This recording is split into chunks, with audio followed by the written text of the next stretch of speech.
একসময় দক্ষিণ আফ্রিকার এক গ্রামে জন্ম নেয় এক ছোট ছেলে। তার নাম ছিল ম্যান্ডেলা। সে ছিল একজন কৃষ্ণাঙ্গ। তখন সেই দেশে শ্বেতাঙ্গ আর কৃষ্ণাঙ্গদের মধ্যে ভয়ানক বিভেদ ছিল। কৃষ্ণাঙ্গদের বাসে উঠতে দিত না, ভালো স্কুলে ভর্তি হতে দিত না, এমনকি আলাদা টয়লেট পর্যন্ত ব্যবহার করতে হতো। ম্যান্ডেলা বুঝতে পারলো এটা খুব অন্যায়। সে বড় হয়ে আইন পড়তে গেল।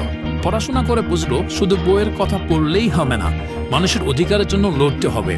তাই সে আন্দোলন শুরু করলো, কিন্তু সরকার ভয় পেয়ে তাকে জেলে পাঠিয়ে দিল। কতদিন জানো? একটানা 27 বছর। একটা ছোট করে থাকতেন যেখানে ঠিকমতো আলো বাতাসও ঢুকত না।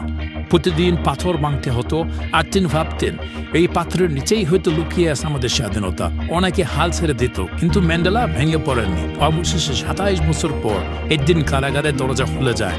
ম্যান্ডেলা বেরিয়ে আসে, মাথা উঁচু করে, চোখে সাহস আর মুখে শান্তির কথা। এরপর তিনি হলেন দক্ষিণ আফ্রিকার প্রথম কৃষ্ণাঙ্গ রাষ্ট্রপতি। তিনি প্রতিশোধ নেননি, বরং সবাইকে বলেছিলেন ক্ষমা করে দাও, কারণ ভালোবাসা অনেক বেশি শক্তিশালী। তো বন্ধুরা, এই গল্প থেকে আমরা শিখতে পারি অনেক কষ্ট এলেও হাল ছাড়া যাবে না। ক্ষমা, ধৈর্য আর সাহসী মানুষকে জয়ী করে তোলে। তুমি যদি সত্যের পাশে থাকো, একদিন সফল হবে। তো বন্ধুরা, ভালো লাগলে ভিডিওটি লাইক ও শেয়ার করে দিও।